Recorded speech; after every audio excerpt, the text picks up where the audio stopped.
Good morning, y'all. Welcome back, you've still been here to NorthWest SpeedFest. Hope we had a lovely time watching some VODs. I caught a bit of the Glover run right after I woke up, and it seemed like a grand old time. But now we're back with some live content. I'm once again happybythree. You're dealing with me for the third time this marathon. And this is Death's Door. We've got plenty of time in the run to talk about lots of things, so I will just get right into it. Time starts when I press new game, so we will start in 3, 2, 1, go. Alright. So, this is Death's Door. It's an indie game made by Acid Nerve, the folks who made Titan Souls, and published by Devolver Digital. We spawn right in here, get dropped off by the bus at work, and we are a crow, which in this universe means that we are a reaper of souls, an employee of death, more or less. So first thing we're going to do, you'll see in the top there it says skipping. That was me checking the stream to see if you could see it. It says skipping in the top left. The community for this game is wonderful and incredible, and basically decided we were all sick of mashing through text for no reason. So we have all collectively implemented a text skipper, which is incredibly helpful, saves your hands, and just makes everything a little bit better. So we are on to our first boss fight already. This is sort of a tutorial boss, and we discovered that you don't actually have to move at all. One of the great joys of this first boss is if you just go directly to the front and do damage, you never take damage. Alright, that's that. Excuse me.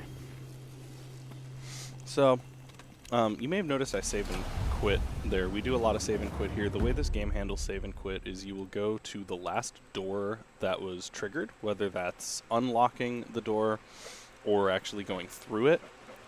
Whatever door you interacted with last, basically, it'll take you back there. So in that case, rather than running all the way around up the stairs to get to the door, if we just save and quit, it just teleports us right to the door that just spawned. Saves us a little bit of time. We call it parkour when we jump up to the top level that way. And so, that big guy at the bottom of the screen who was just walking across, that's the Grey Crow. That's the guy who just bonked us on the head. And we don't know why he appeared or why he bonked us on the head, and so we're not super stoked about it. So we're going to go hunt him down and have a conversation about why he interrupted our job. Because what we were doing there with the demonic forest spirit was just our job. The lore of this game is, in this world, if people go too long without dying, their souls get corrupted. And so that demonic forest spirit was a corrupted soul that was past its expiration date. And as a reaper, as a crow, it is our job to go and take care of that. So we go, we take the monster out, collect the giant soul, return it to our boss, and everyone's happy. But for some reason, that very old, very large crow interrupted the collection process. So we need to go figure out what his problem is. I don't know why I did that. That's some 4 AM strats.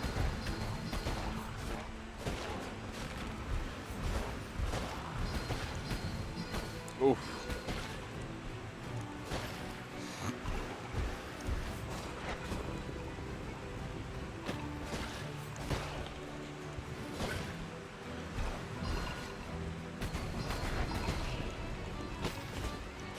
Yeah, so a lot of these, a lot of the combat in this game is these arenas, and these arenas are somewhat scripted. So enemy spawns are usually scripted, but enemy movement is often either RNG or partially RNG, partially reactive to your positioning. So it makes a lot of the combat in this game very, very rewarding, because while you are sort of doing the same thing every time, there's also pretty significant changes that you have to make to accommodate, you know, enemy movement. If you get damaged, then it throws the cycle off. If an enemy decides to move in a slightly weird way, then it can throw your cycle off. And so although there is some scripting to it, there's also a lot of like improv and adaptability that's necessary. So it's a super good mix. Makes it fun to keep coming back and keep playing. You know, it's not like you're doing the exact same inputs every time, but enough of it is familiar that you know what you're doing, and it's not just like every run is completely, you know, off the cuff with no information.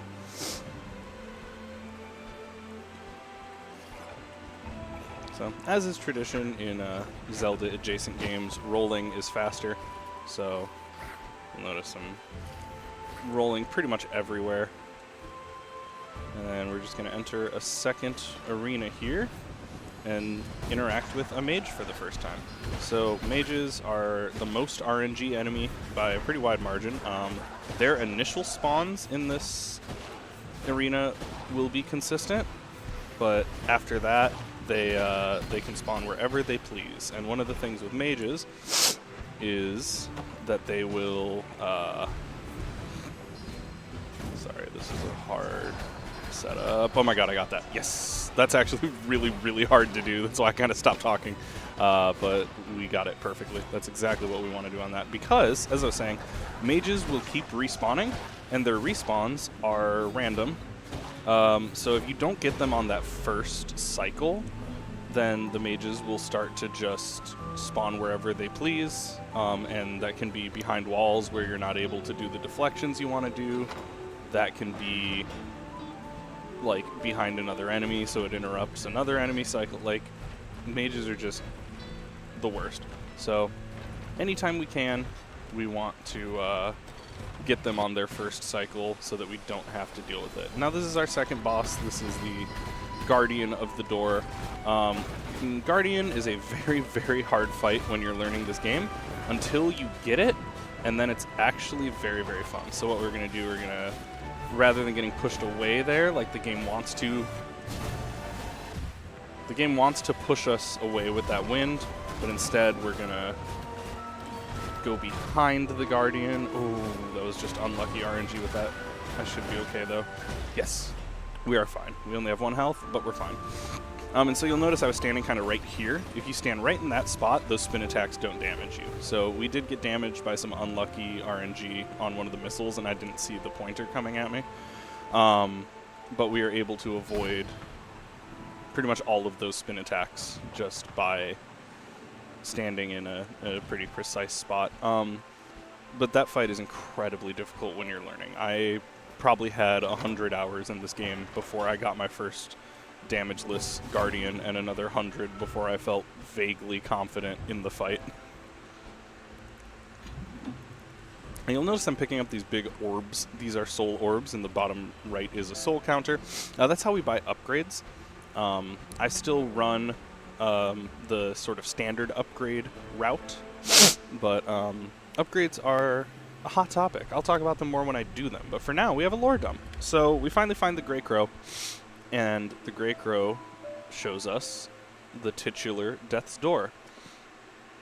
Essentially, the Grey Crow tells us that, you know, he has grown old because as a crow, as long as you are not out on a job, you don't age.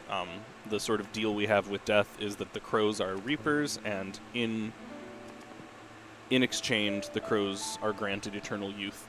But if you are out and working, then you age normally. And so the Grey Crow was out on a job and lost track of his soul. It disappeared behind Death's Door. And so the Grey Crow has been aging and doesn't want to deal with that. And so the Grey Crow believes that if we put the power of 4 giant souls into Death's Door, then we'll be able to break the door open and get inside there, retrieve their soul, and then the Grey Crow will be able to go back to a comfortable life as a Reaper. The first one was the Demonic Forest Spirit, and then he shows us where to find the other 3 giant souls. Actually, I'm going to do a safety save and quit here. that I normally wouldn't do, but it'll be nice to have the health. So he shows us where the other 3 giant souls are, and that sets us off on the main quest of the game. So now we are off on the main story. We're going to go to 3 different areas, get 3 different giant souls. And each area has sort of the pre-dungeon, and then the dungeon is in 2 parts, and then a boss fight. And so this first one we're going to is the estate.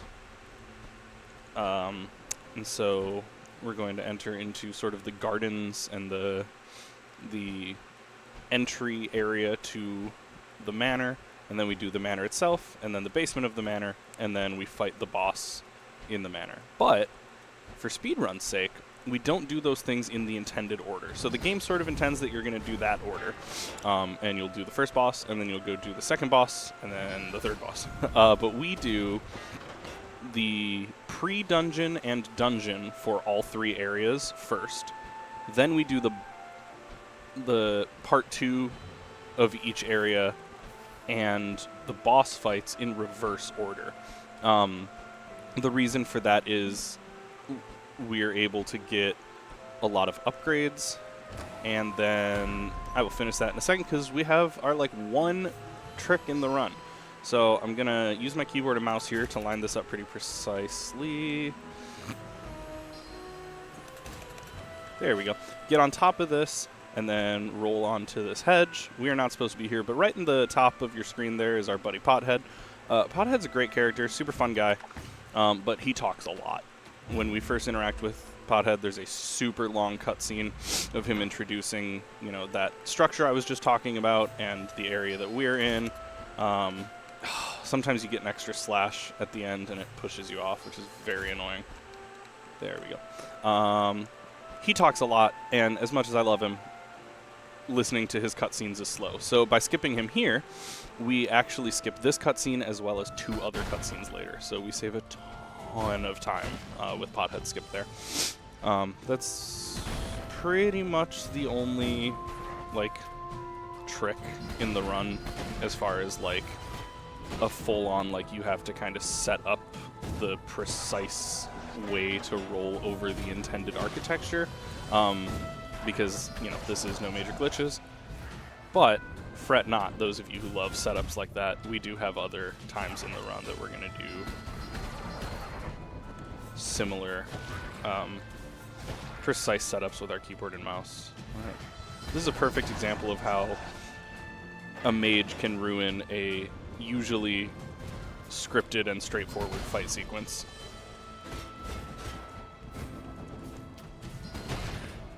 That was nice, though.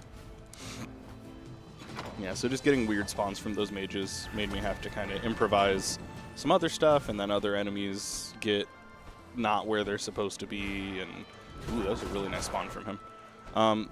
So mages will chase you forever, which we kind of use to our advantage here to get some ammo off of him. Every time you hit something, you get ammo, and then you'll see I have those little pips under my health bar, so I get up to 4 ammo, and so it's nice that mage will chase you over here, because then we can make sure we have enough ammo to kind of cheese this puzzle. You'll see I shot over here to light this.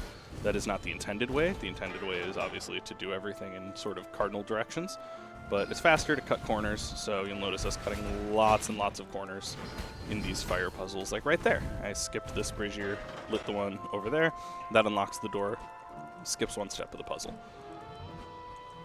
I'm gonna get some ammo there. And so auto aim is fun. You'll notice there I was clearly aiming at the purple pot, but the game didn't want to let me do that. When you're on controller, the game does have an auto aim assist feature. It's not 100% automatic, but it is assisted, which is very, very useful playing casually, and incredibly frustrating when you're speedrunning, because like I was just saying, we cut a lot of corners and skip a lot of puzzles intended ways, And the auto-aim feature assumes that you're doing things the intended way and will be like, no, really, I can help. Let me put your cursor over here. When we are very intentionally not trying to put the cursor there. So that's the reason that we use the mouse and keyboard for a couple little tricks here and there, because there is no auto-aim with mouse and keyboard. So if we use mouse and keyboard, we can just aim exactly where we want to be. Don't have to worry about auto-aim getting in the way. So let's talk about upgrades, because I'm going to go get my first upgrade now. I still run the quote-unquote old route, but old is sort of a misnomer because people run both routes throughout the community.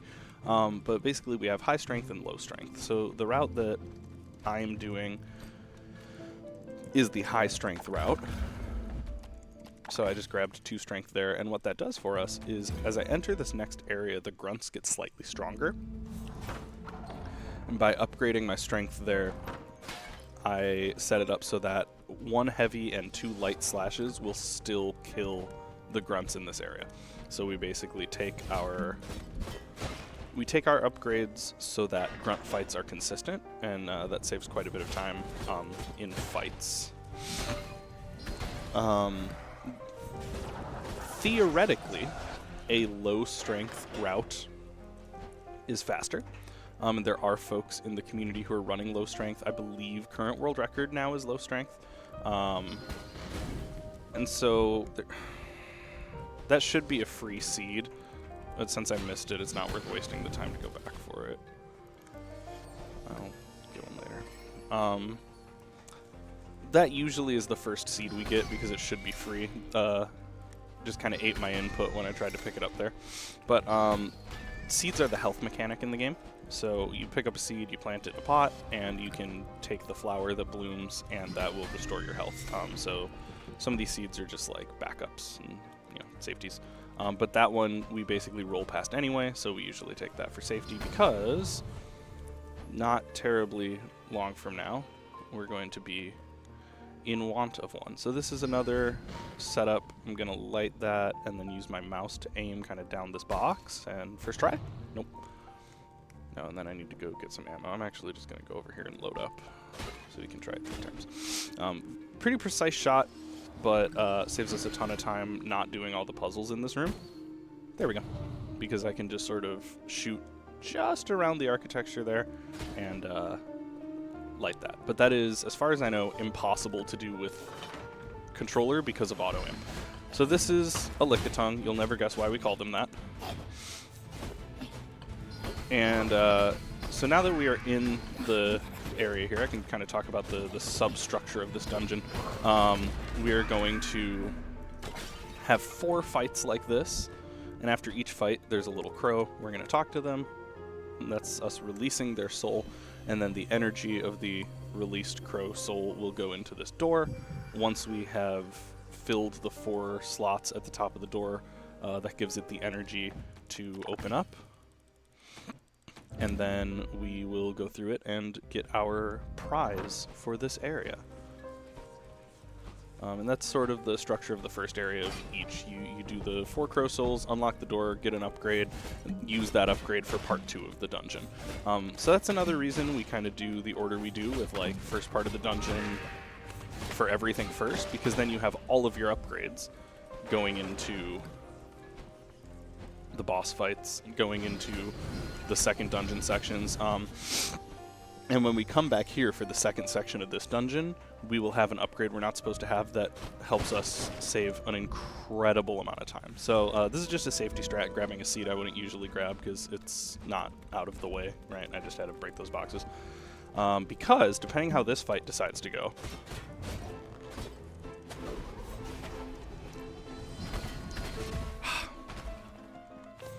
depending how this guy decides to behave.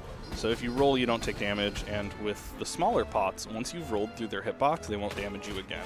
With this guy, he will. So you got 1 damage there, isn't bad. But right after him is maybe the worst room in the entire run, so that's why I wanted to grab a safety seed, because we're about to enter Imploft. Imploft is this monstrosity. So we need to just light a bunch of braziers to get the fire to the end so that we can unlock the next area.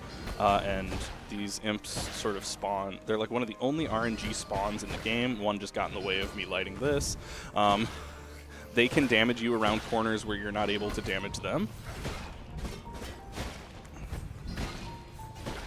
Yeah, like that was way more fighting than I want to do there. Ideally, you'll thread the needle between those grunts to light the cobwebs and then just go right up and skip fighting all those. But since I aggroed one, I kind of had no choice. But no damage in Imploft is nice. Imploft can be really, really, really scary because this game doesn't really give you control back until after your iframes are over. So if you get damaged once in a room like that with a bunch of enemies, it can very quickly become 2 or 3 or 4 points of damage because things will keep damaging you as you're trying to like get your bearings back. So Imploft can be very, very scary, but luckily that went just fine. We've got 3 health going into this and we are thriving. So another puzzle room.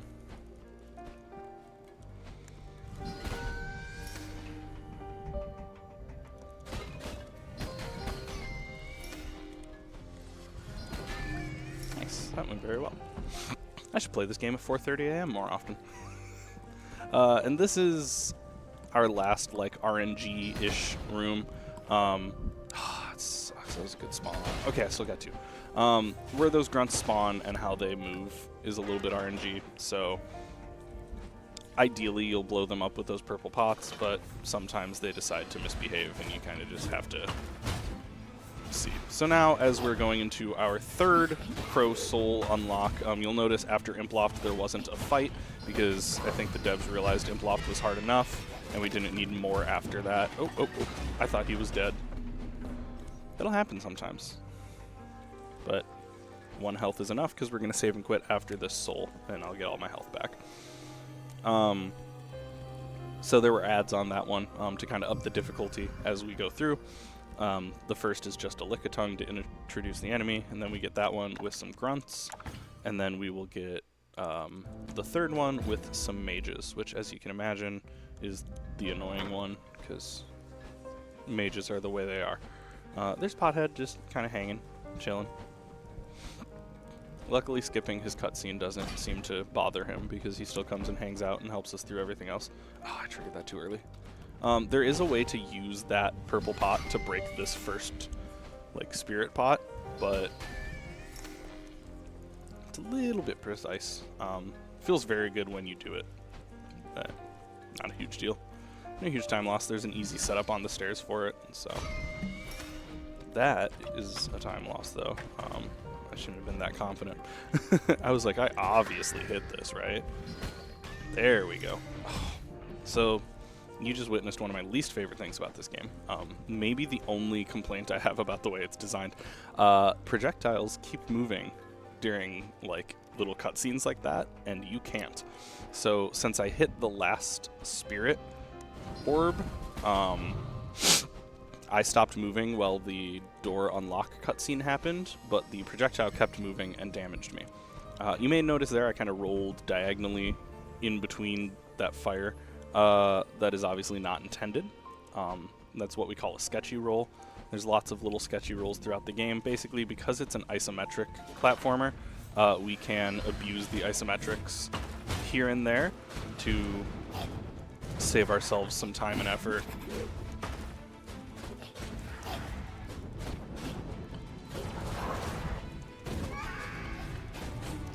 Yes, perfect. So the goal there is to kill him. That was perfect on that room. We want to kill him first because the ads will keep respawning for as long as the Lickitung is alive. So we always want to kind of prioritize. Want to prioritize the Lickitung if possible. And so that was perfect. I mean, we just first cycle after the Lickitung died, we got both mages. So yeah, we've unlocked all 4 souls now. The door is ready to open, and so now we're gonna go talk to Pothead. He's gonna explain that to us and be like, I think you can open this door. And so we will check and find out by talking to the door. now we get to go collect our first prize. So like I said, after the first area of each dungeon, you get to unlock some kind of new power, very Zelda-esque. And this is our first power. Not beans. It was a mimic all along. Who could have seen this coming? This is my favorite music in the whole game, and honestly my favorite segments of the game. This is Avarice. So Avarice are longer scripted arenas where not going to take damage to that. Longer scripted arenas with super good music, and because they are, you know, enemy spawns are scripted, it just feels really good to. It just feels really good to do, especially speedrunning. You know, you get familiar with, like, I'm one short, really. Please hit. Okay, perfect. Whew. That was a bit of a backup strat there, but it was as speedy as the regular strat. Like, we didn't lose any time doing it because I was able to get that last one with the first mage spawn. Oh, I shouldn't have done that. Rolling into him was dumb. If you do that perfectly correctly, you can get a full cycle of damage on him before he slams down. This is getting a little hectic, so I'm going to go over here for a sec.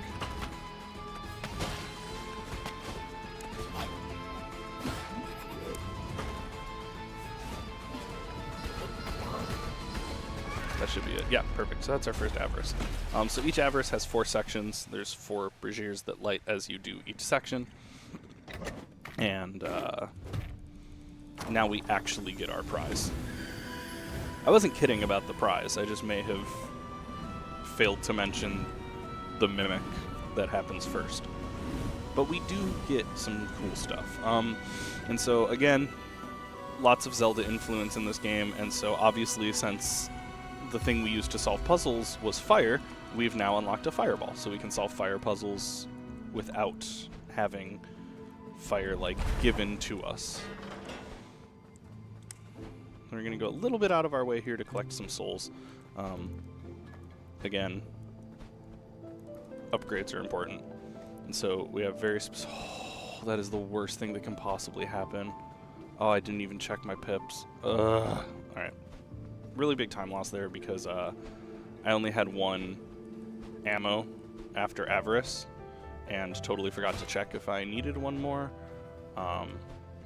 So we just didn't have ammo to light the second brazier here, so I have to go all the way back. That's probably like 20 seconds of time loss. Now we can do it. Cool. That's totally on me, just forgetting to check my mana coming out of Avarice. We're going to We'll Cemetery. get up to a 4 a.m. moment. Yeah, 4 a.m. energy. All right, so we're going back to Cemetery, and we're going to head toward the second. Excuse me. We're going to head to the second sort of first area. Like I said, there's three areas that are each split into a couple sections. So we just finished section 1 and 2 of the manor. Now we're going to go do sections 1 and 2 of the Frog King's domain. So if we got any frog fans in chat, great news. There's plenty of them. I missed it. You can light this brazier from there, but I am so never remember the timing on it. I'm great at the angle, bad at the timing. I'm going to go get some ammo while I'm standing here, because why not? Then we're going to clap for Leg Day. Thanks, Leg Day. Leg Day is our sweet, sweet friend who takes us across to the next area. You'll never guess why he's called Leg Day.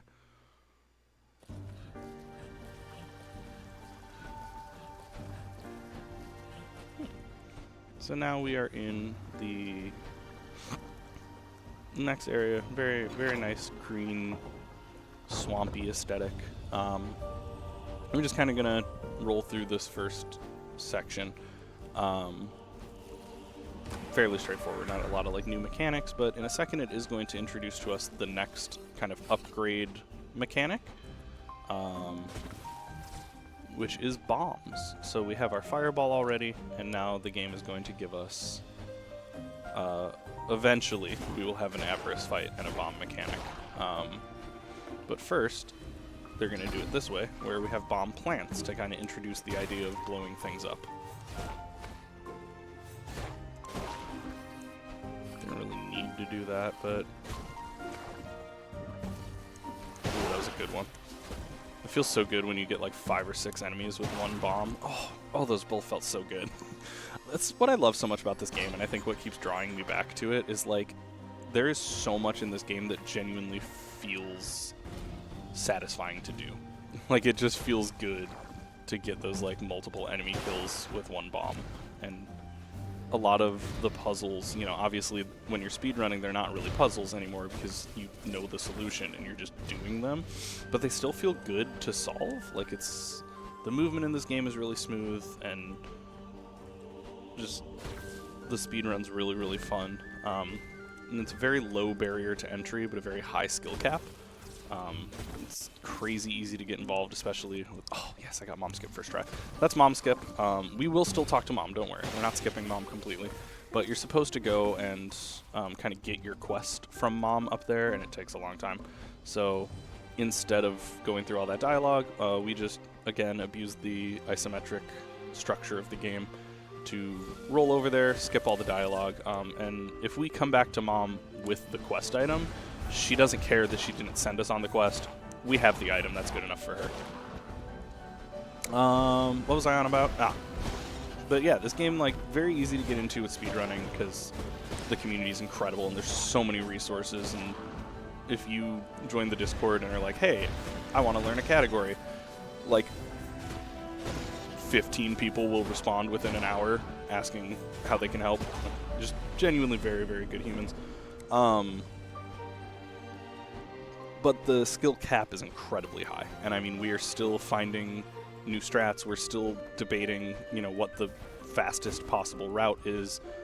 Like, the game has had a very vibrant, very active community for years, and we're still not done. So highly, highly recommend getting involved if you are interested in speedrunning. This is a great game to start with. And if you just want to play the game casually, also recommend that, because the Acid Nerve guys are fantastic and deserve all the support. So this is my favorite arena. Theoretically, you can beat this arena without ever hitting an enemy, because you can just bomb plant everything. Oh, I can't believe I missed the third one.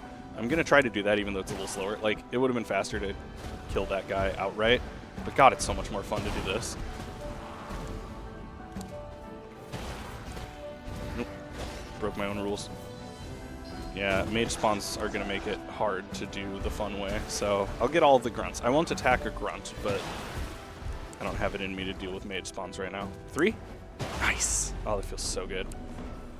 There's just something so much fun about getting like 3 at a time with those bombs on an enemy that usually takes you multiple hits to deal with. Alright, so now we're going to collect the horn. Excuse me.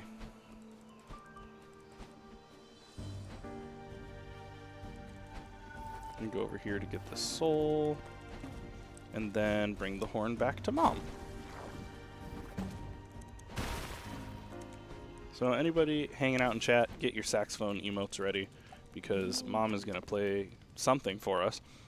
This is mom's very large horn with a brass mouthpiece that sounds kind of like an alto flute.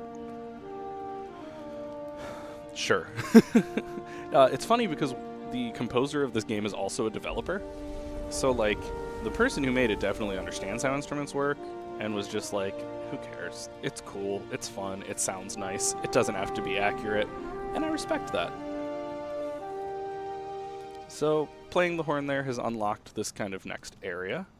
And now we're going to do a little save and quit and go get a Strength 3 upgrade, because having Strength 3 here means that all of the grunts die. Excuse me. Strength 3 here means that all of the grunts die in our usual heavy light light combo, and so... Oh, and I realized I didn't explain the heavy light light thing. So we don't just do that because it kills grunts. Heavy light light is the fastest way to deal damage. There is a reset after 3 attacks, and there's a reset after heavies, but if we chain heavy and 2 light attacks, then we actually end up not having as long of a reset and doing maximal damage in the time that we have, because heavies do twice as much damage. Oh, I forgot to do the roll skip. If you roll right as you enter that room, you can kind of like fall during the cutscene, and it saves maybe like half a second. But I forgot. Cool, so now we're into the Mushroom Dungeon, and now, right after my favorite arena, we have one of my least favorite arenas, because this arena has spiders. Those spiders behaved, but we'll see if any of the other spiders behave. Spiders are the worst, because they do that. They can jump away from you. And then we also have these guys called cowards, who are so named because they will disappear into the ground if you get too close to them, and then you can't damage them. So that went decently. Spiders can be much, much meaner than that. There are some times where they will just keep jumping away from you for what feels like forever, and you just don't get to do your job. It's super fun. But yeah, we got our first Crow Soul, got a little pip in the door, and kind of doing the same thing in a different place. We're going to do some isometry abuse there to roll over instead of blowing up those walls. And then hopefully, it's been a while since I've done this, and okay, nice. That is very, very, very tight timing. When I first learned this game, I remember watching the world record at the time. Shout out to Vareem, who's like the perennial record holder, but actually does not have record right now in this category for the first time in a while. Someone else has record. But I was watching the record video and spent so much time trying to emulate that strat after seeing it in the video that I genuinely didn't think it was possible. I was like, that timing's too tight. Like, he must be doing something else. Wow, the spiders were really nice to me. I genuinely thought he must be doing something else to like manipulate RNG or something to make it work, because doing it vanilla was so hard. I'm like, there's no way I'm doing everything you have to do, but I was. It's just really hard. Do we save and quit after 2? No, we do not. This is why we have our notes open, because it's 4 a.m. and sometimes I go, do I save and quit here? No, we don't. We just roll through here. So there's a sketchy roll we can do over here. I'm not doing it because it's risky and it's early, and no, but I will do this sketchy roll. Right into our next arena. So I should probably talk about Hammer Bros. I didn't really talk about them last time. Hammer Bros are one of the hardest casual enemies, and one of the most fun speedrun enemies, because once you realize their attack patterns, they're actually very straightforward to fight. Ooh, spider got me. Oh! See, that's what I was talking about earlier, where 1 pip of damage can quickly become 2. Spiders are the way they are, and spiders are the way they are. And I'm just being very safe here. Cool. And so, like, once I got hit by 1, I got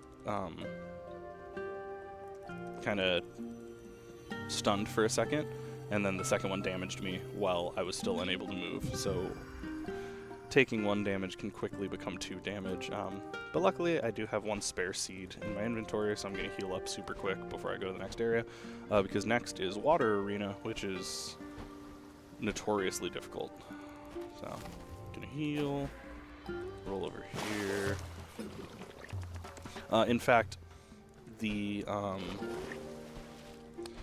split notes that I'm using just as like reminders, because it's 4 in the morning. Shoutouts to Dancing Grad for putting those together. Just perennially good human who makes really, really good route notes. The route notes literally say, do the fire puzzle for the key, die multiple times to Water Arena. Like, it's just Water Arena. It's like that. It's very, very hard. But we're going to get it first try, because of course we are. So Hammer Bros have 2 attack patterns, and you can tell after you break their shield, the determining factor is whether they raise their hammer right away or not. If they do not, then you can... If they don't raise their hammer right away, then you can do 2 attacks before they hit you. If they do raise their hammer right away, you can only get 1 attack, and then after that, you can do 1 attack per roll. So Hammer Bros are a lot of being aware of attack patterns and timings. Oh, getting hit by the bomb there is so frustrating.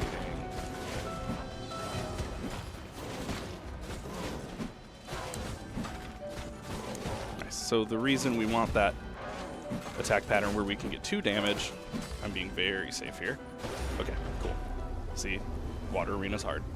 I could do a little skip here that doesn't actually save time called Thistle Skip, where you roll into the water and intentionally die after that, but it's not actually faster. It's just kind of fun and silly to do. But we survive water arena, more or less. Yeah, so that last section with the 3 Hammer Bros is really dangerous because they throw bombs at you from far away. Their attacks kind of build on each other.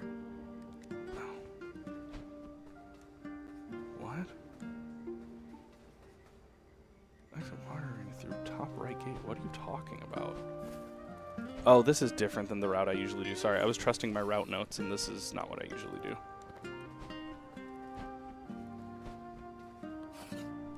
Oh, yeah, because they get that extra soul. Yeah.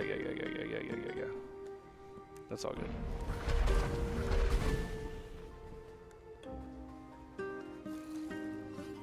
But I can't do that? I don't understand what this game wants me to do. Bomb plant, left to clear block. Sorry. I was trusting my notes too much. And this is different than the route I'm used to, and so suddenly I got very confused. But I understand now what they're asking me to do, and why they're asking me to do it. Oh, really? See, and this is dangerous because I'm at 1 health, and so I really don't want to take damage here. So I'm just going to very slowly. I'll just lose some time. It's not the end of the world. Alright. Asking me to do that to get this key. This is interesting. This is not what I'm used to. Walk to next room to get Ava 2 door, but no. Ava 2's down here, isn't it? Yeah. Oh, that's interesting. That actually is much faster than what I'm used to, but I didn't even consider that. Sometimes we route on the fly. Alright. But now we've done that, and we can go on to the next one. Avarice Part 2. Pay attention to the animation here. It's really cute. The animation changes every time. So now the crow is like, is it gonna happen again? Maybe not. Oh, nope, it is. And on to Ava Dia. Bonk.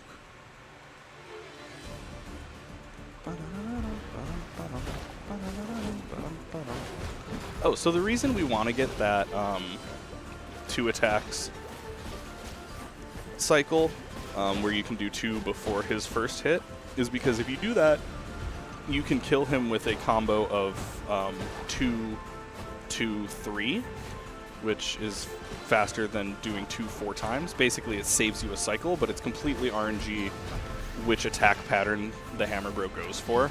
So it saves you time if he goes for the good pattern, but it's purely RNG. I've never taken 2 damage to that cycle before, seriously? Okay. What? Oh!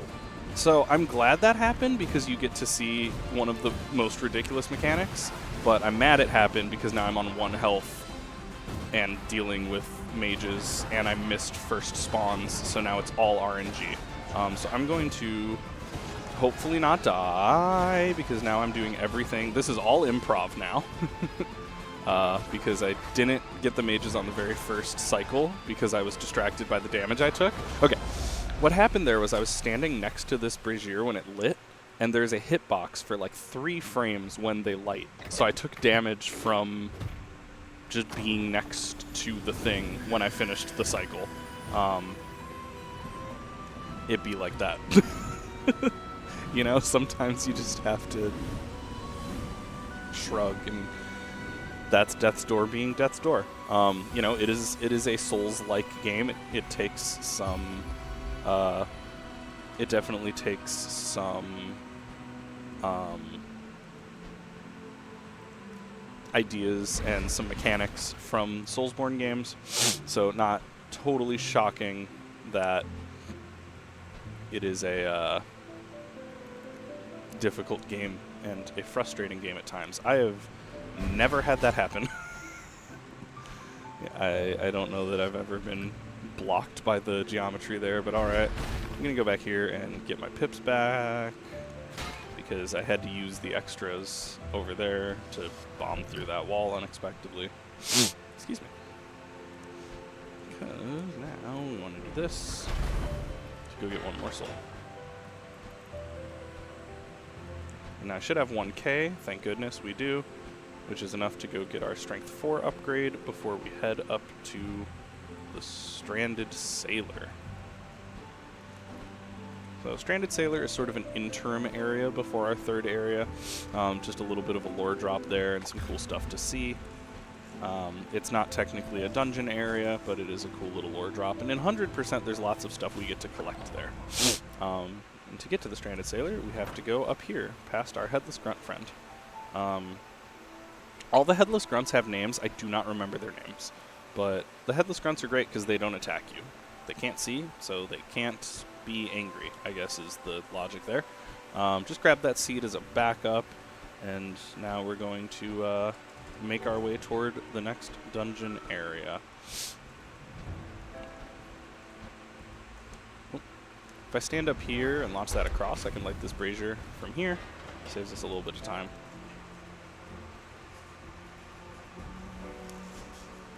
Yeah, and you'll notice our ammo kind of carries over between sections. So I had 4, I lit both of those fire braziers at the same time, not necessarily because it's faster, but because it saves us ammo. So now we have 2 ammo here, which allows us to get a single cut or a single text box worth of time save in the next section. It is not huge time save, but it is time save. And you know, fast is fast. I'm gonna grab Stranded Door for later. So when I go up here, I'm going to turn on bomb and bomb this before I talk to Betty, or sorry, before I talk to Barb. And then there's one less text box if you break the wall before talking. As you can see, since we mash at optimal speed through the text box, that's maybe 5 frames of saved time, but it's still time save. And now we get to just head to the next area. So this is Castle Lockstone. This is the third of our oh my god, auto aim, please.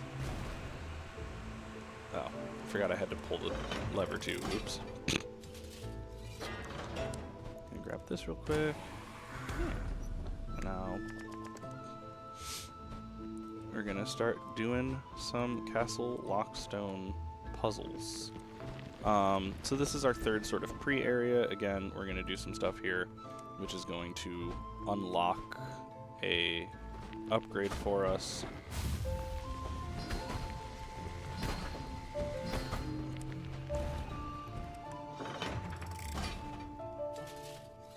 Whew. And as we get further into the game, we are definitely getting to some tough stuff. So now we have halberds, these little guys, and their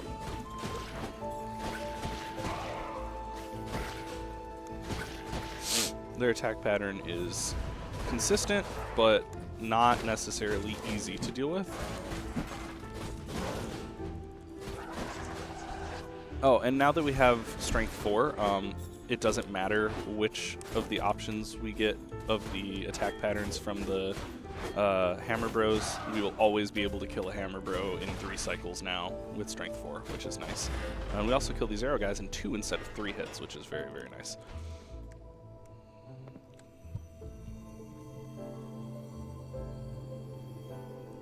I don't think I took damage there, so I don't need health.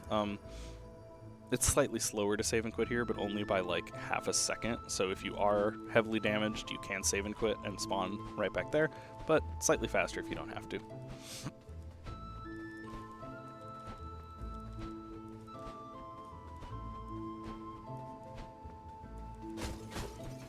And now we are going to break the order just the tiniest little bit. We're going to go light this brazier. This is technically something we don't need to do until part 3 of this dungeon, but it just is a little easier, or sorry, till part 2 of this dungeon. But we happen to be here already, so it's just a little faster to do it while we're already up here. Then we can head over to the next arena. I'm going to switch to my bomb because this arena has bomb strats. Wish I had gotten both of those, but fine. Ooh, good spawn. Thank you. We love when a mage spawn is easy. Nope. I should have known who was going to damage me. I got greedy. I don't like being stuck between them, so I'm going to... Ooh, hammer bro, please. Everyone be cool. Okay. I'm going to deal with this guy first. Then we can bomb strat. If I hit him with 2 bombs, it breaks his big shield, so then I don't have to deal with him. Nice. Bomb strats are great. And then we can take this.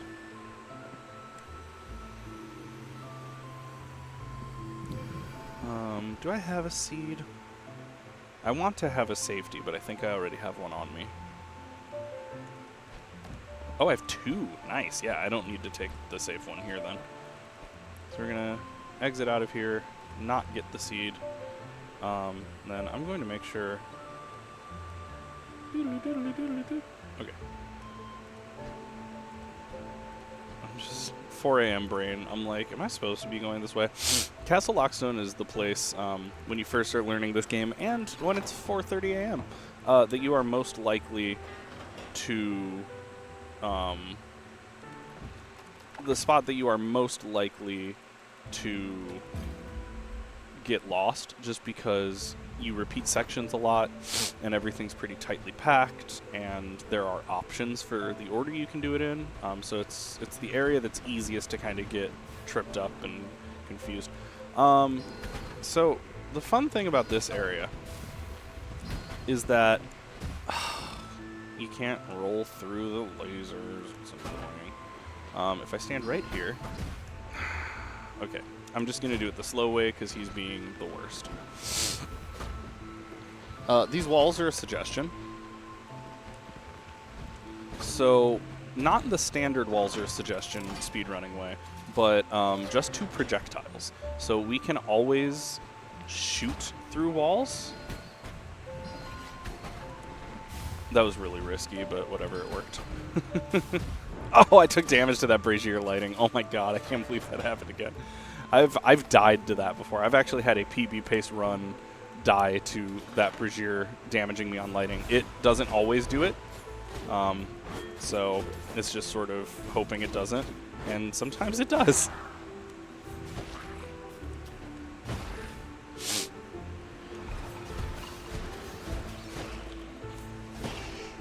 Nice, spiders behaved.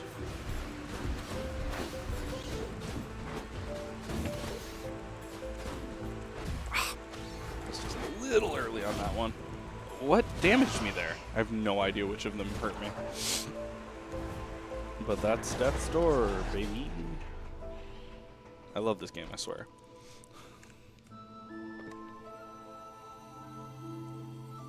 Alright.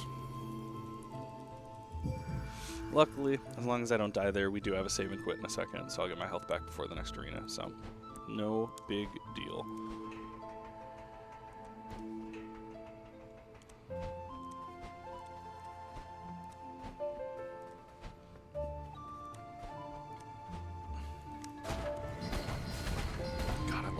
That puzzle's so much fun. It's just like 3 cardinal direction arrow shots, but it just feels very satisfying.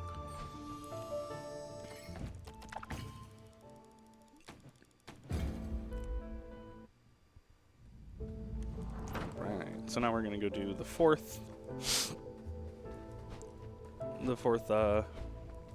Crow Soul to unlock this final Avarice fight.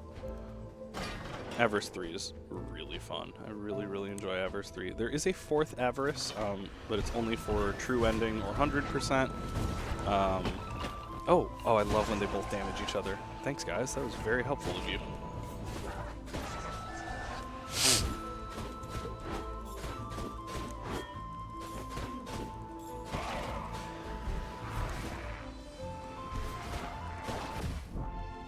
What? He just like quick attacked. They're supposed to have more build up to their attack than that.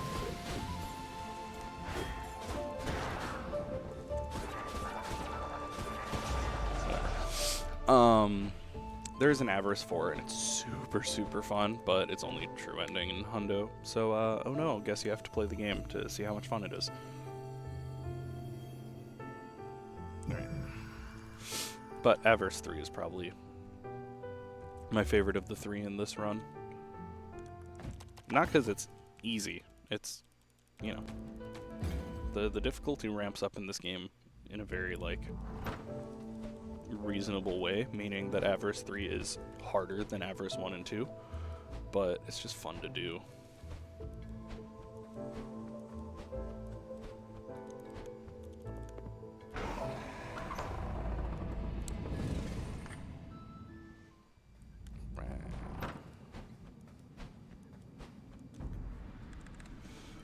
It also has the best pre-Avarice cutscene of the 3. Now we're ready for it. We're just limbering up, doing our stretches.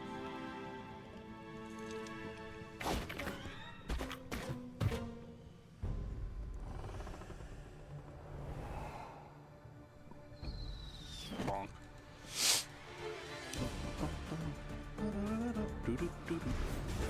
So I really want to get this guy first cycle, please. Of course I didn't. Oh, good spawn though. Okay, he can spawn like off screen if you don't get him first cycle, and it's very annoying. So this is our first interaction with boomers. We'll see lots of them soon when we go to Area 3. Generally, the game expects you to do things in a certain order and doesn't introduce new enemies in Avarice, except for boomers. Even if you play the game in the intended order, this is the first time you see boomers. They're so called because of the boomerangs on their head, also because they're obnoxious. That is their official name, though. That is not like we called them that. That is... Oh, I forgot. Smo. So now there's a Smo.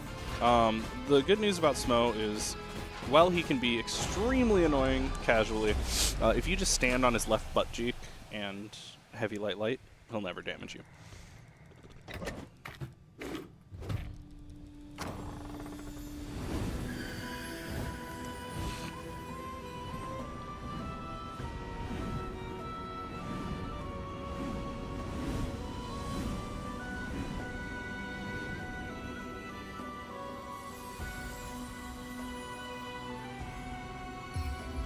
Now it's time for the best trick in the game.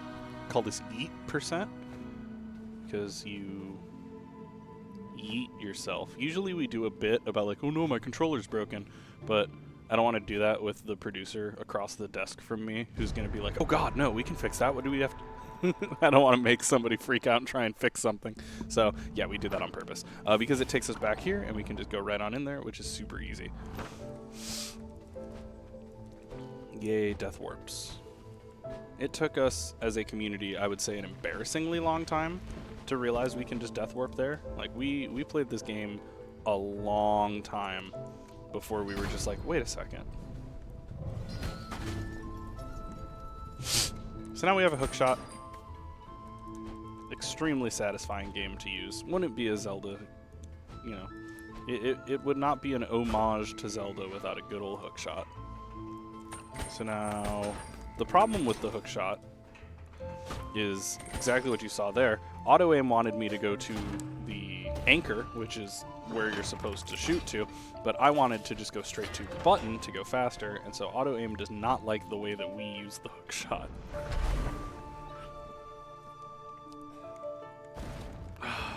It's a little faster if I save and quit before this cutscene plays. But it's not a huge deal. The cutscene plays either way. It's just it'll play after I get back in, or it'll play now. It's truly not a huge deal. Yeah, so now we're just going back, and we've unlocked all of the upgrades, so now we can do part 2 of each dungeon. But like I said, we do those in reverse order. So we're going to do part 2 of this thing, and then we'll go back and do the Frog King, and then we will go and do the estate.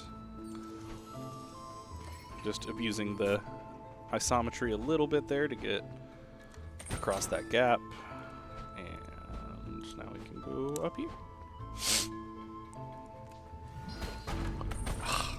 That is so hard to do. It is so fast. Alright, so this is like the hardest isometry abuse probably in the whole game. Nope. Well, one way to miss it is to just straight up not roll. Alright, so we're trying to roll on top of there. Cool, second try's not bad. Yep, so we roll over the gate. That is called gate skip. So remember when I mentioned earlier that walls are a suggestion for projectiles? When we have a hook shot, we are a projectile. So the game considers you part of the hook shot as it pulls you to the location, which means that we can just skip through walls if we hook shot through them.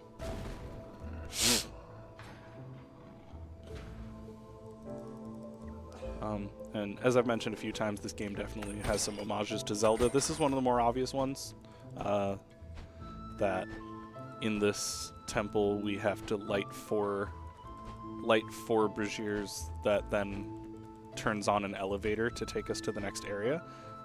Very Ocarina of Time forest temple of them, except it's different though, because this elevator goes up. That's how you can tell it's different. So that's our fourth one. We're going to save and quit, so we go back, and now we sit here for a very long time because there are two cutscenes playing at the same time right now.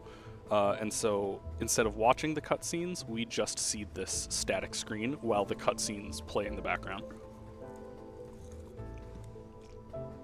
So we just kind of stand there while those things happen. And now we can go upstairs. Now we are entering the hardest part of the run. Yay! Claps for the hard part. We are headed to the first of our 3 second areas, if that sentence makes even a lick of sense. So like I mentioned, we now have like a separate area. This one is the watchtowers. And the watchtowers will lead us to, oh, come on, Arm Day, bless the run. Okay, there's one more chance. So we had Leg Day earlier, the guy with tiny little legs who carries us across on the gondola. And these are Arm Days. If one of them blesses us, you will see why they're called Arm Day. Come on, bless my run. Bless my run. Nope. So these dudes will jump, like, to the top of that ladder while you're climbing. Like, they have like a 40-foot vertical leap. So clearly, they did not skip Leg Day, so we call them Arm Day. Now we're getting a little bit of a lore dump. I don't need to take that. Sorry, 100% brain. We only need that for Hundo. A little bit of a lore dump. We now find the camp of the Free Crows. And these folks basically inform us that they think something sketchy is going on with our boss, the Lord of Doors. And they want to be free. They don't like the deal. They're basically like, yeah, eternal life seems cool, but it's not. It shouldn't be like that. We don't want to. And so they want to restore the natural order of things and revolt against the Lord of Doors. And we're like, maybe. We'll figure it out later. So now we are in the watchtowers. Watchtowers are really hard, but really fun, and also have beautiful, beautiful music.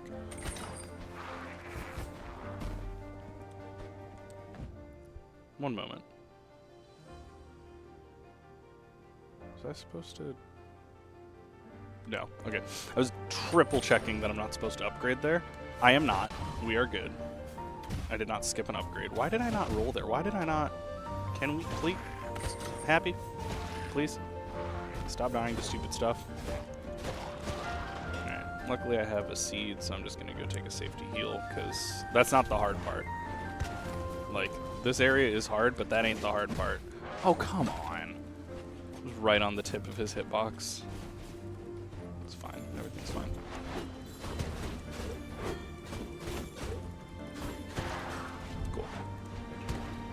Alright, so this is the hard part. This is the worst part. This laser arena. So the laser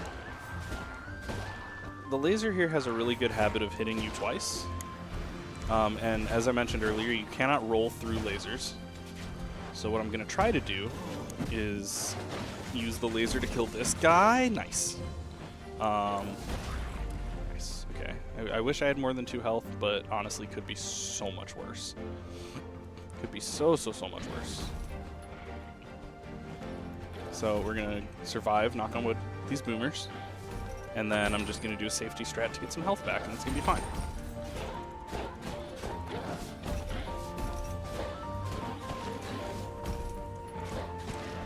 Yeah. Easy boomers, easy life. Alright, I'm gonna cronk this. Normally we don't need to cronk that, but it unlocks the path back so that I can do a quick save and quick get my health back before the next section. Just a tiny little safety strat, because now I can just do this instead of going all the way back around. I'm also going to take those because at the end of this section is the single hardest arena in the game by a long, like a wide margin. So taking that safety cronk, little hookshot abuse there. Taking that safety cronk means that if I do die to Ice Arena, we don't have to replay the whole level, which I imagine y'all probably don't want to rewatch all of this level again. So this is our first introduction to the ice physics. One nice thing about ice physics, they don't count if you are hookshotting things. So if we hookshot across, we can just get there. We don't have to deal with the ice, but usually we have to deal with the ice. Lasers on ice.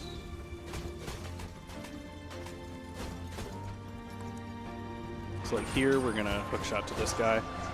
You'll notice we're not killing the grunts, but we do kill the mages. Like I mentioned earlier, mages will keep respawning kind of in perpetuity until you kill them. They will chase you forever, so it's just safer to not.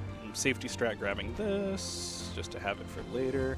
And I'm also going to take an extra safety cronk down there, just in case I die to Ice Arena, because it's almost time for Ice Arena. And of course, as is tradition, since I'm doing all of this setup to be safe, because I'm like, oh, well, if I die, I want to be able to come right, I'm going to get damaged by that. Yep, because, again, projectiles move during cutscenes. Like, I'm doing all this safety stratting. Okay, well, we're just going to save and quit now, because those folks are being mean to me. As is tradition, if I do all of this stuff to be safe about Ice Arena, I'm gonna get it first try. If I try to be risky, I'll lose to it. But if I unlock the shortcut like this, I won't need it. That's just the way it always goes.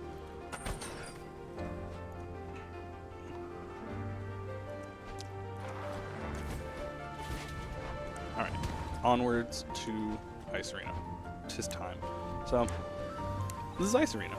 It's a 4-phase arena fight like we've had throughout the game, but this time, Disney on Ice version, which, as you can imagine, significantly harder than normal arena. So I'm going to try and use my hookshot as much as possible to move to enemies because, again, ice physics don't really count if you're hookshotting. So, that's going to damage me. That sucks. The more I can hookshot to things, the more I can... Please don't damage me. Get out of here. The more I can hookshot to stuff, the better.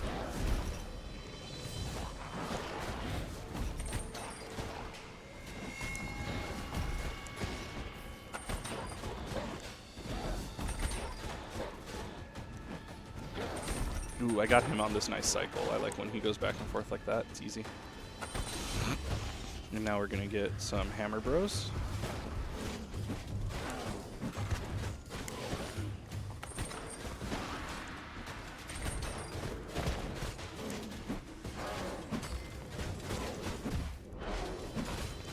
Yep. Like I said, if I do all the safety, then I will get first try Ice Arena, because that is just the way things go. Oh well. I shouldn't be complaining about getting first try on Ice Arena. It's in fact a good thing. So now we move on to our first boss fight. After all this song and dance and all this moving around, it is finally time for a boss fight. I'm going to go through the door and back because now I have full health. And we're going to go fight Betty. So this is a deceptively hard fight. If you get the cadence correct, it's fairly easy. But if the cadence gets messed up at all, recovering from it is incredibly challenging. So ideally what we're going to do is roll... Oh. Okay. No.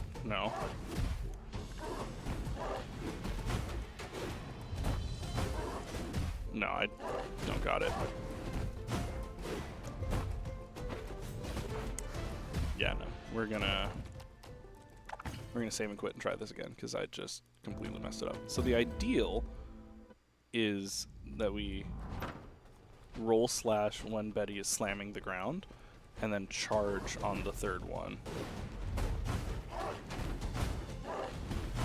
There we go.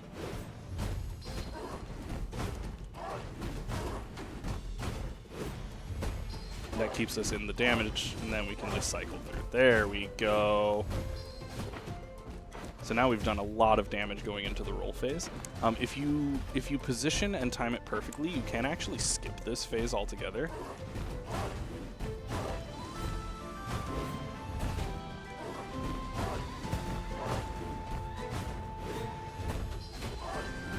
Nice, easy Betty fight. Yeah, so like I said, if you time that correctly and you get that setup like that, very, very easy fight. As soon as you don't have that setup going, it's really frustrating to get back on board. That's different. There we go. Alright. Then as soon as it lets me, I can save and quit. And now we need to go talk to our boss. Because after all this time, we have finally done part one of the job we were set out to do. And so we go back through the door, and instead of taking us to the usual hall of doors, it takes us to our boss's office. It's our quarterly performance review.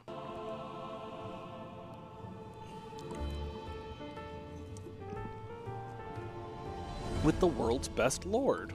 So this is the Lord of Doors. They are our boss, essentially.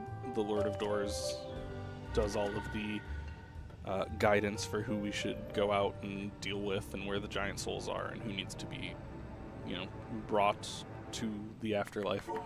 But the Lord of Doors is proud of us. It's, wow, you did such a good job. Thanks for getting that overgrown soul. Anyway, get out of here.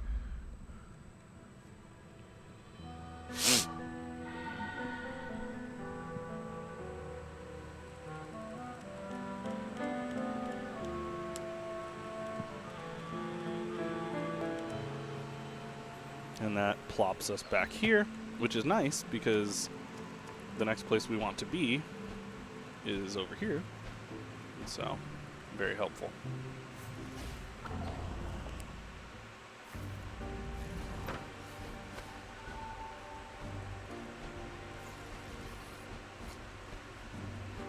Bomb both of these. Oh. You should be able to get both of those if you corner it correctly and also not damage yourself, but whatever.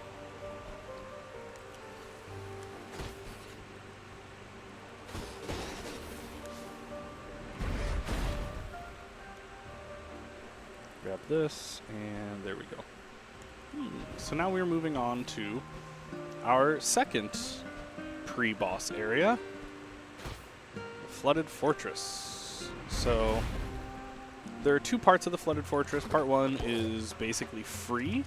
Part two is incredibly difficult for a unique reason. So Watchtowers was difficult because it's designed to be difficult. Fortress is difficult because we don't play it the intended way, and it ends up being very, very hard. I will explain when we get to it. But like I said, this first part is basically just movement, so luckily the hard doesn't start yet. But since we have hookshot now and we're not supposed to, we can do little stuff like that. There's a couple places where we skip stuff here with the hook shot, and then you'll see in the next area we get a little wild with the hook shot and start skipping a ton of stuff in the basement of the manor. We save a ton of time by having the hook shot there, even though we're technically not supposed to yet. But, you know, this is no major glitches, and it's not a glitch. We didn't glitch anything in order to have the hook shot in that area. We just did it out of the intended order.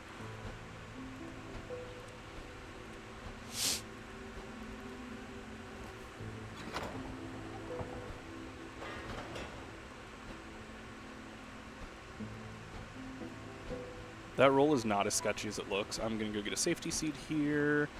I'd love to have 2 going into part 2 of Fortress, because the game is hard.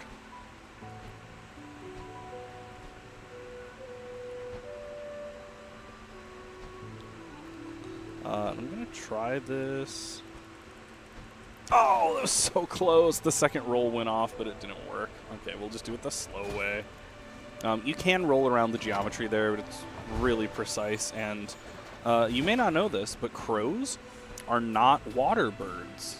And if any of the community saw my Discord post and is hanging out in chat and can drop the water birds copy pasta, that'd be super helpful. But I imagine most of you are asleep because you're not degenerates. Although some of you are East Coast, you might be awake. So that's the Frog King. He's not very happy with us. Which is, like, fair. I mean, it's not that I blame him. It's just... So, I'm going to heal again. Oh, and I didn't talk about fast doors. You'll notice I'm heavy slashing into doors. It just lets us skip an animation. And now we are on to the hard part of Flooded Fortress.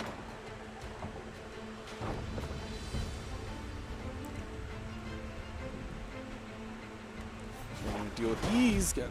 There's no way I could do that damage and roll, which is very annoying. So this is one of my favorite little things. We're going to stand here and shoot this guy. So he jumps over here, and then we can hookshot to him and skip a bunch of stuff. I just love that trick. It's so fun. Ooh, that was dumb. Okay, it worked out. So we're going to do this, and hopefully we're going to get a good spawn. We can skip a big section here if this guy spawns at the right spot. It's, again, very precise and hard to do, and he did not spawn close enough anyway. Oh, he spawned very far. So, doing it the intended way.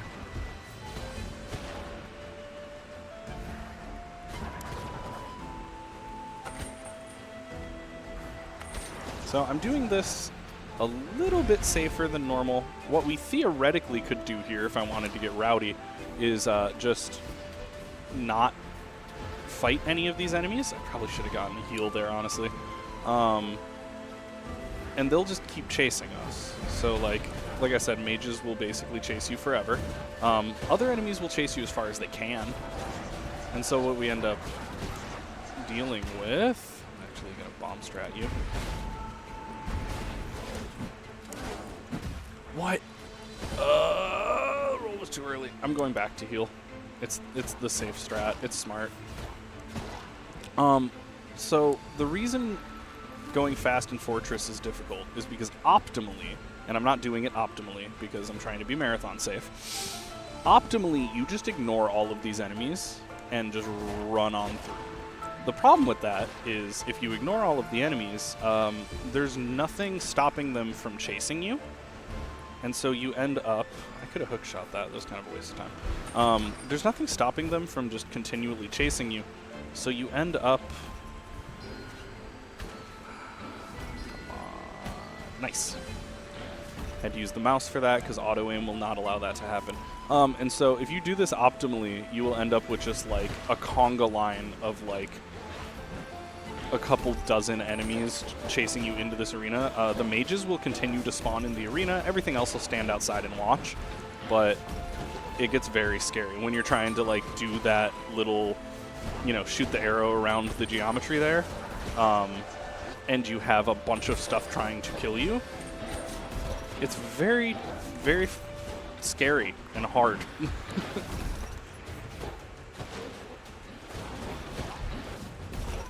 Why are you not dead? I thought he was one hit. What? Miscounted like crazy there. Okay. But that was honestly a really, really good arena. Fortress can be very scary, but, you know, we did it the safe, kind of easy way, and everything worked out. So now we can move on to our second boss fight. And I'm going to change the language to English real quick. All the languages are the same speed. I prefer playing in Japanese. But I'm going to switch to English so that y'all can see this boss's name, because it's very important. So this is our second boss, the Frog King.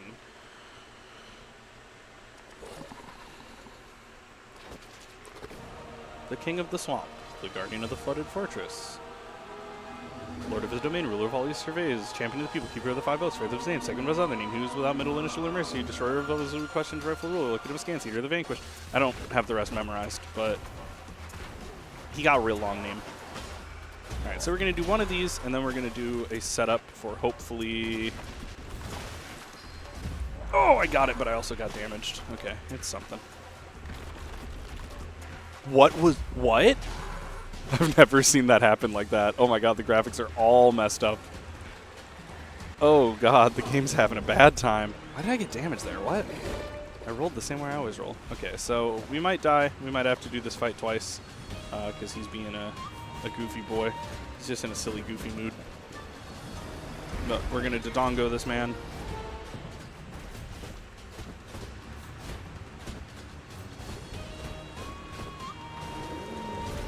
That's the roll I was intending to do the first time.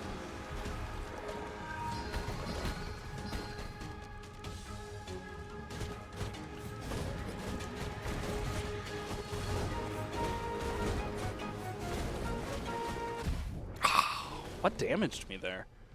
Weird. Oh well, we can try it again. Yeah, taking 2 damage to the first phase because of inexplicable weirdness. That's showbiz.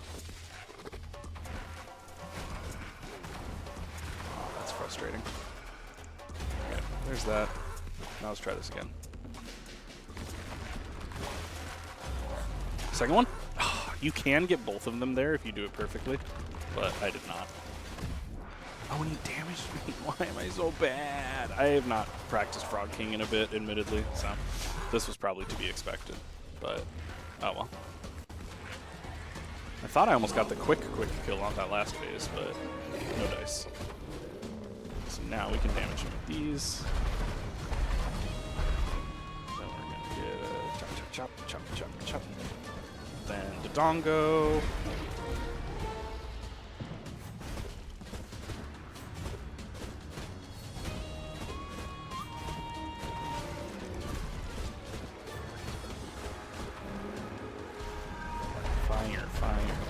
Fire.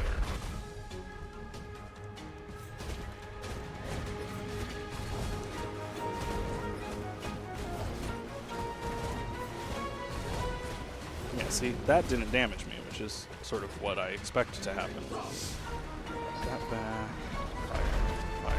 Fire. Nice. That was a very good Frog King fight the second time. Apparently every boss is just going to take me 2 tries. It's fine.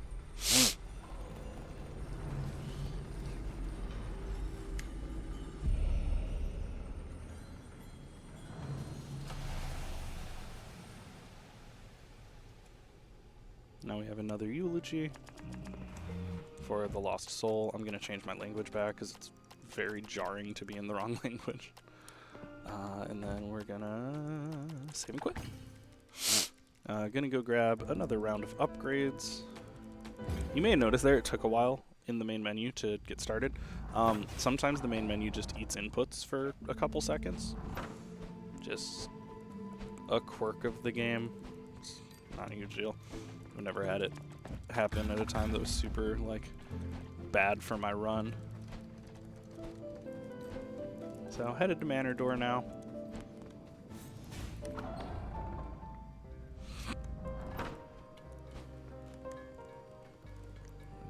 Sorry, again, 100% brain. I thought I had to go do some collection first, but I've been practicing Hundo a lot and not any percent as much. So there have been a couple times when I'm like, and now do this.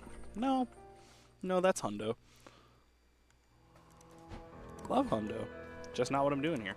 So, little isometric rolls. We love to see it. I'm going to get a safety seat here, because why not? I don't think I really need it, knock on wood, because this area is usually not too bad, but, you know, it never hurts. Okay. Oh, I'm on bombs. I wanted to hook shot there. Now we're on hook shot. So, fun fact, this is not the intended strat. I thought it was.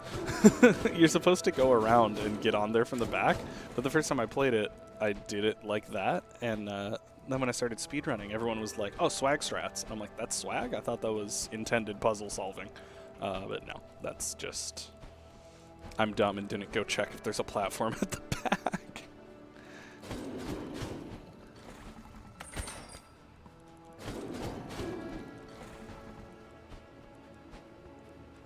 Alright, so now we're going to light this from here.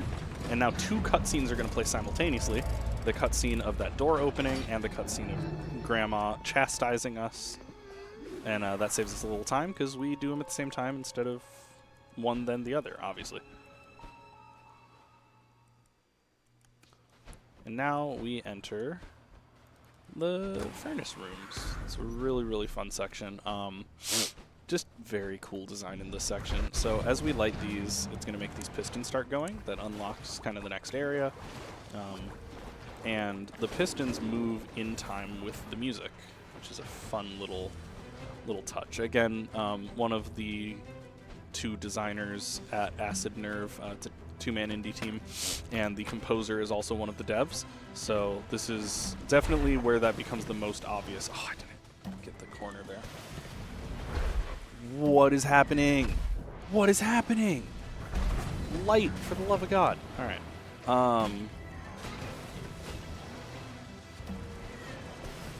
God, that was being obnoxious. Okay, we're good. One of the composers is also a dev, and that's one of the most obvious little, like, you know, charming ways that he makes the music kind of part of the gameplay. Is that mine? I hope that's not mine. It's probably mine. It is mine. It's 6 o'clock, y'all. Let's not die while stopping our alarm, huh? Let's go heal. Let's safety heal. Just have to make sure you made it to your run-up time. Yeah. No, that's my normal wake-up time. God. So that should not usually take that many steps. And then, good. So his little thing, when he dies, he drops a little bomb, and it can block your way. And so sometimes you just take damage there because the bomb's in the way and you don't notice it. So I've become hyper aware of, like, is it good? Because I've taken damage there too many times.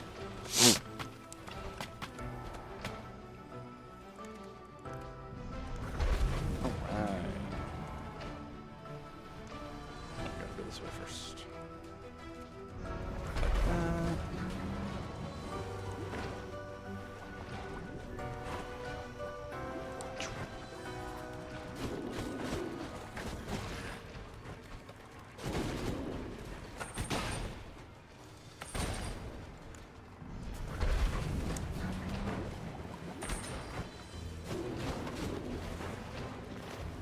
These pistons obviously will push you off the map, so need to not let that happen.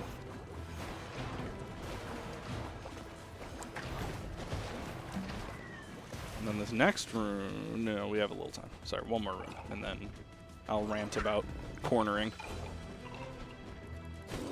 All right.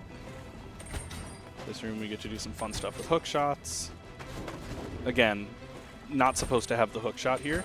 So this is all just like free time save. Oop, oop, oop, that was dumb. That was dumb. There we go. Because we're not supposed to have the hook shot here. So this room I'm going to talk about cornering. You can light these from kind of the side, and so it is possible to get it all in one cycle. Oh, I got one. Got one. Ah, didn't get that one. It's all good. So it is possible to do all of those cornered like that in one cycle. Each one that you get like that saves time, so even getting one is very good. But getting them all feels real good. It doesn't save a ton of time, but it's one of those things that's just hard enough that you feel very cool when you get it.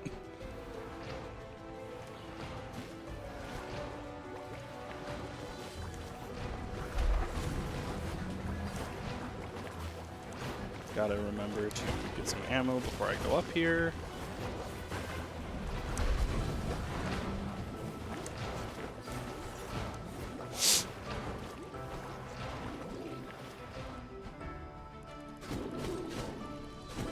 We're getting near the end of this section. Yay, it's grandma time.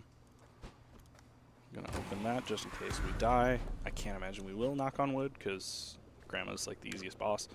Grandma's supposed to be the first boss of this cycle, but we do her last, because it just is faster that way.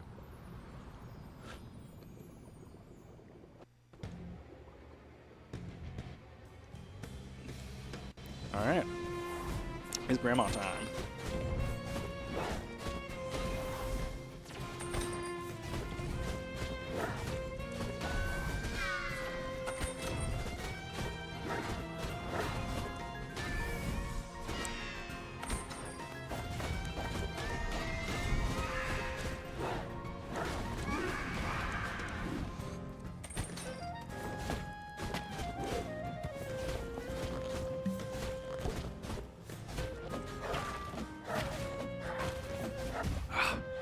Very bad at the positioning on that. It is possible to position yourself. It is possible to position yourself. There we go. So that you can damage her while not taking damage during that phase, but it's really precise. I need to practice it. So that's Grandma. That is our last of the giant souls that we set out to take care of, right? So the Grey Crow told us we need to go get 3 giant souls. And we did that. So now we can go maybe finish the game? Let's find out. So we're going to head back to the cemetery now, go meet up with the Grey Crow to basically turn in the souls and be like, hey, we did the job you set us to do, what now?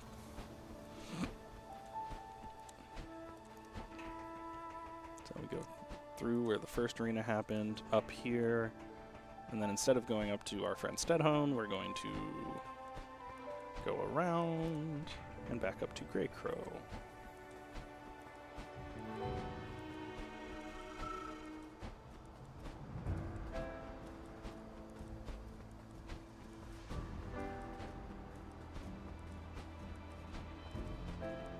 Grey Crow. All right.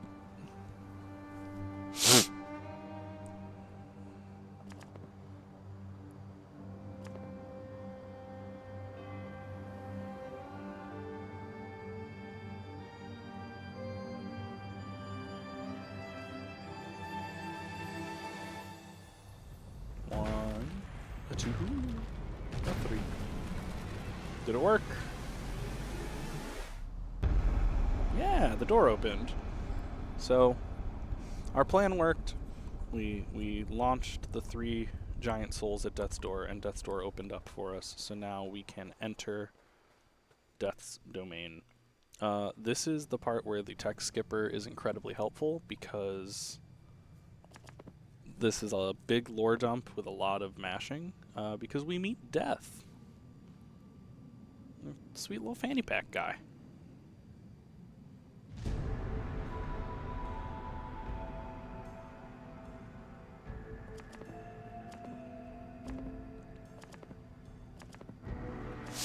So we talked to Death, and basically the Grey Crow is like, hey, I lost a soul back here, and Death goes, oh, no, once it crosses Death's Door, it disappears into the ether.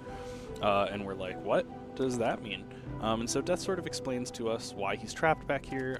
Death made a deal with the Lord of Doors that the Lord of Doors would kind of take over Death's job, but the Lord of Doors didn't keep the promise, didn't really keep their end of the bargain, and trapped Death behind this door so that they could take over everything and live eternally. But then the Grey Crow finds out that he's not going to be able to get that soul back and get his immortality back, and he's not super happy about it. And Death says, peace. And so now it's Grey Crow fight. this is another part of the split notes that says die multiple times, and I won't be shocked if I do. Grey Crow is incredibly challenging. It is a very RNG heavy boss because every time you damage the Grey Crow, these little murderlings come out of him, and the murderlings, where they spawn is random, and then after spawning, they kind of follow you. I shouldn't have taken damage there. That was dumb. That one's on me. After they spawn, they start following you. So ideally, and I am playing this super safe to be fair, but ideally, we can use these murderlings as projectiles to do a lot of damage. If I get he's not even cracked yet, and it's one, yeah. So first Grey Crow death. Not shocking. That I played that kind of bad.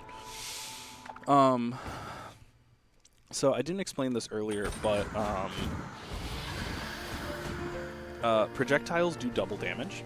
So the Grey Crow giving us these murderlings means that we can kind of group them together by running around and then hit them all back at him after these chain attacks. And so since I did hit all those with a heavy, that's what I should have been doing before. Since I hit all of those murderlings with a heavy attack, don't be cool. Don't black hole me this early. Come on, you jerk. Since I hit them all back with a heavy, heavies do 2 damage and then double damage because of projectiles. So each of those that I hit back with a heavy does 4 damage. So like that is a ton of damage.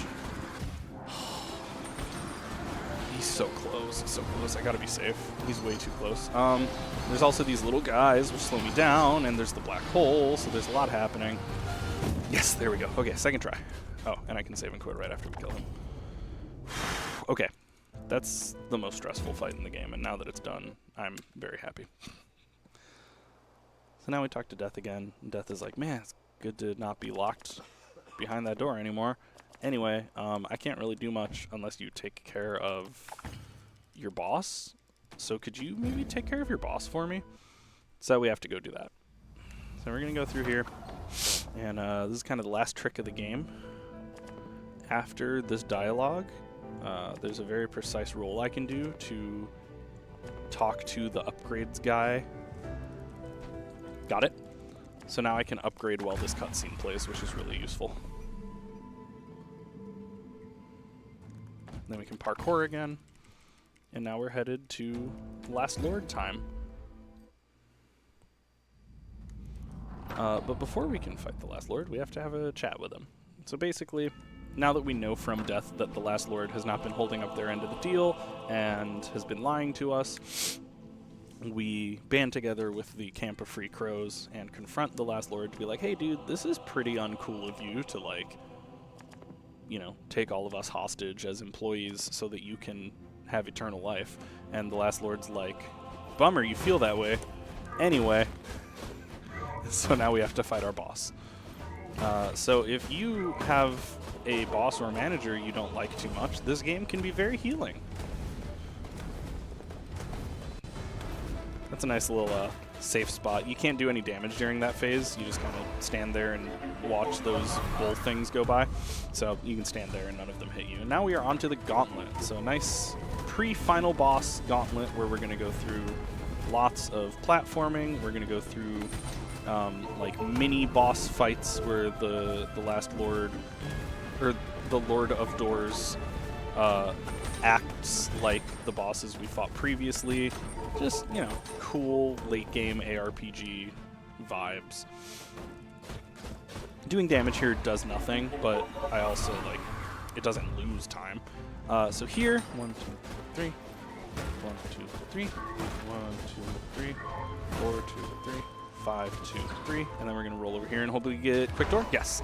So by standing over where I stood there, I was able to teleport before the door actually spawned. The hitbox spawns before the door does, and then kind of disappears for a sec and then comes back. So if you are in the right position before the door spawn animation, you will go through the door as soon as possible because of that spawn animation, but it's pretty precise. So You'll notice that first one was in the manor. Now we're in the like wooded area. Next one is going to be where Betty goes. Quick door again. Nice, 2 quick doors. That went super well actually. That feels great. So our third one is going to be a like Betty boss recap before the actual final boss, because it's a proper RPG. It's taking us through a gauntlet of everything we've done so far, reminding us the good times we've had.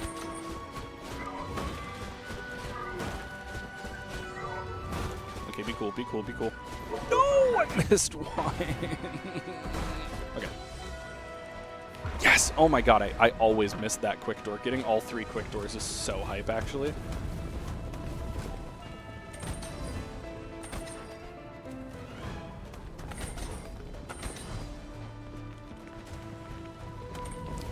Oh, that feels bad. That's not actually a hard hook shot. I just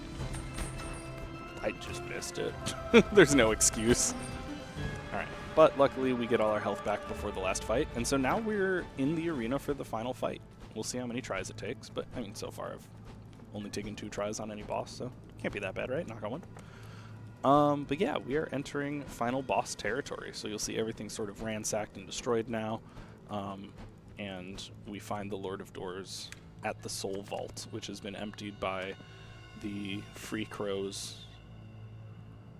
But the Lord of Doors is not a huge fan of that idea. He bursts open the Soul Vault and absorbs all of the power of the souls to become the last Lord. So now we get our proper final boss fight. It's got the piano theme from the beginning of the game is now this super cool like metal guitar solo theme. And now the last Lord is a very hard fight because it takes mechanics from every other fight in the game, but it mixes them up in a way where there's no really consistent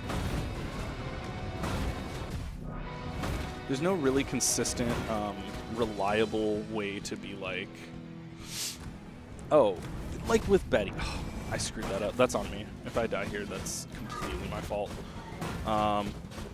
There's no super reliable way like with Betty where we can set up a certain kill and just like keep the timing going, right?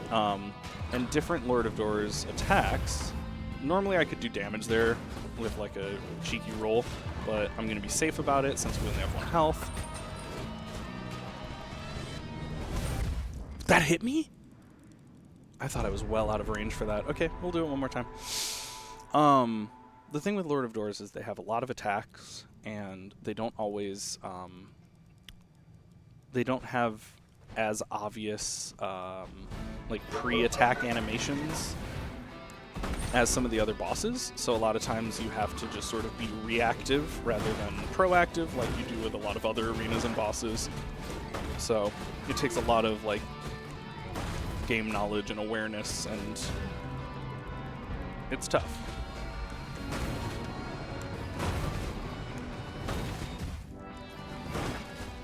Alright, not bad. We'll take 1 damage for that phase. If I roll through this laser, it stops. Oh, I tried to roll there, but I had already buffered the second attack, so that's probably the most common place I take damage to Last Lord, is knowing that I need to roll. I rolled too early.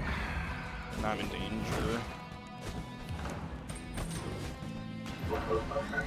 Betty rolls. Yeah, and you'll notice, you know, the laser comes from the Guardian of the Door fight, the rolls from Betty. We get a lot of different kind of boss mechanics. Oh my god, I was 1 hit away and I was doing that. That's time. I thought I had a few attacks left, but that is in fact time.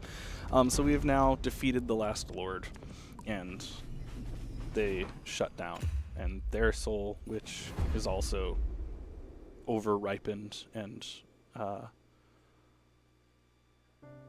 bad, has been destroyed. And then we get a little bit of an overview of, you know, what comes next. So some shout-outs and stuff before I log off. If you're interested in playing this game, I highly, highly recommend it. It's so much fun, and there's an extremely robust post-game. So there is about another hour of speedrun, probably another 5 to 6 hours of casual content. I was gonna say I've always wanted to play this game, but never gotten around to it. So seeing this run was really cool, actually. I'm so glad. Highly, highly recommend it. There's a ton of content that I didn't show here because the 100% stuff. So, you know, if you're worried about like spoilers and such, there's so much you haven't seen yet. If you're interested in speedrunning it, you know, classic, go to speedrun.com, find the Death's Door boards, join the Discord. We would love to have anybody who's interested. Shout outs to the community. Already said a few people, but also this will do Chromorbid. There's probably a lot of other people, but I'm very tired, but I love all y'all. You're all fantastic. Yeah, if you want to find me, now that you've seen me 3 times on this marathon, I stream over at twitch.tv/happybythree. Going to be doing a lot more of that now than I have the last couple months because I'm no longer traveling. And yeah, thanks again, NorthWest SpeedFest, for having me. It was a blast being able to come to an in-person event this close to home and show off a couple games that I really love. And yeah, looking forward to the next one. So thanks everyone for hanging out. Thanks NorthWest for having me. And until next time.